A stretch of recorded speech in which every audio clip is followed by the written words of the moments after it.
J'ai fait sur ma chaîne 2 vidéos où je présentais les meilleurs animés de romance et de sport selon les gens. Et aujourd'hui je vais vous présenter les 10 meilleurs isekai selon les gens. Alors bonjour tout le monde, c'est Melo. Ah oui, j'ai changé de décor. Dites-moi si vous préférez celui-là ou l'ancien, ça m'intéresse beaucoup. Je pense qu'il y a des gens qui savent pas ce que c'est un isekai, même si t'as cliqué sur la vidéo. Un isekai est un style d'animé où le héros, la plupart du temps, un homme banal, et sans succès, et qui se trouve projeté dans un autre monde. Maintenant que vous savez, on est parti.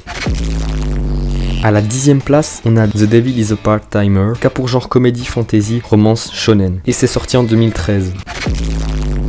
À la 9e place, on a Saga of Tanya the Evil, que personnellement je ne connaissais pas. Ça pour genre action, drame surnaturel, et c'est sorti en 2017.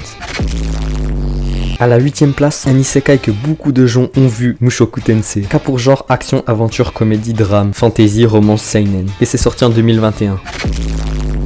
À la 7e place, je suis content qu'il soit dans ce top parce que cet animé m'a énormément fait rire, Konosuba. Pour les personnes aimant les isekai, allez le voir, vous allez vous taper des barres. Konosuba a pour genre aventure, comédie, fantasy surnaturelle et c'est sorti en 2016.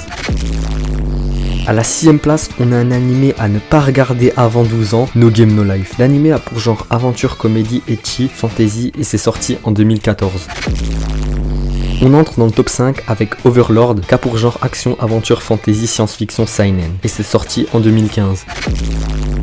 À la 4e place, on a un animé avec une des meilleures saisons 1 de tous les animés qui existent, Sword Art Online. Cas pour genre action, drame, fantasy, romance, science-fiction. Et c'est sorti en 2012. On arrive dans le podium avec la 3e place et je suis trop content qu'il soit à cette place parce que c'est mon animé isekai préféré, The Rising of the Shield Hero, ou Tate no Yusha si vous préférez. Et ça pour genre action, aventure, drame, fantasy, psychologie, romance. Et c'est sorti en 2019. À la 2e place, on a un isekai que je pense que tout le monde connaît, Re:Zero, cas pour genre comédie, drame, fantasy, psychologie, romance et c'est sorti en 2016. Et à la première place, beaucoup de gens l'attendent, moi quand je me réincarne en slime, qui a pour genre action, aventure, comédie, drame, fantasy, seinen, et c'est sorti en 2018. Bon, c'est la fin de cette vidéo, j'espère que ça vous a plu. Dites-moi si vous voulez d'autres vidéos de ce style. Après, tu peux aussi liker et t'abonner, c'est gratuit. C'était Melo, Matane.